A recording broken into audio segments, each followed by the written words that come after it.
The Hazard Register is a department-level tool that contains a summary of the hazards, risk priorities, and controls associated with the workspace environment.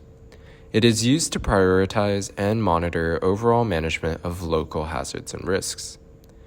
The Hazard Register can be found from the University of Waterloo's Safety Office website. Head to the Health and Safety Management link and click on Risk Assessment.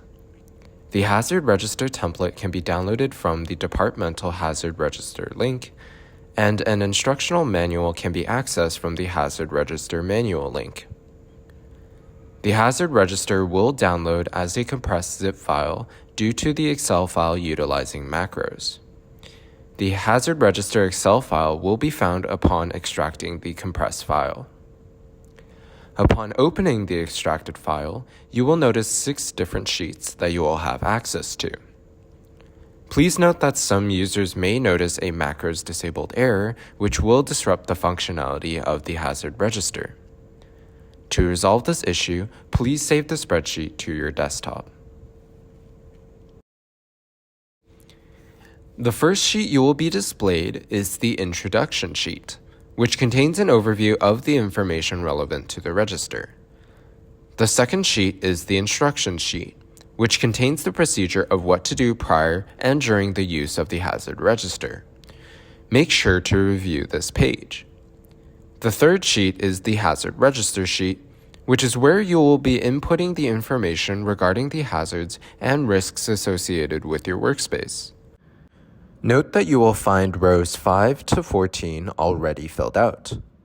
These rows have been filled out with common hazards that generally apply to most departments and workspaces.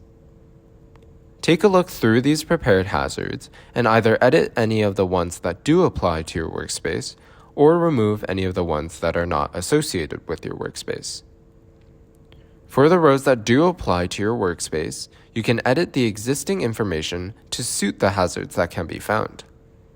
Locations, methods of exposure, and controls in place can be edited within the existing pre-populated rows. The columns after the Other Risk Controls Currently in Place column will need to be filled out for rows you've decided are related to your workspace.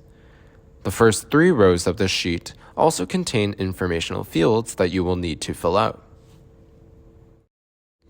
The fourth sheet is the Hazard Listing sheet, which has a list of all the potential hazards that can be found in a work environment, categorized by different hazard classes. This sheet contains a checklist which you can use to keep track of the workplace's hazards, and the hazard classes here also correspond to the drop-down list found in the Hazard Description column of the Hazard Register. The fifth sheet is the Risk Rating sheet, and contains a table that will assist you in determining the current risk level of each of your hazards, based on likelihood of injury and risk severity. Finally, the last sheet is the Risk Priority sheet, which contains a table with the definitions of the risk rating priorities and the time frame indicating when a hazard needs to be dealt with. In the next video, we will go through the type of information you will be filling out into your Hazard Register template.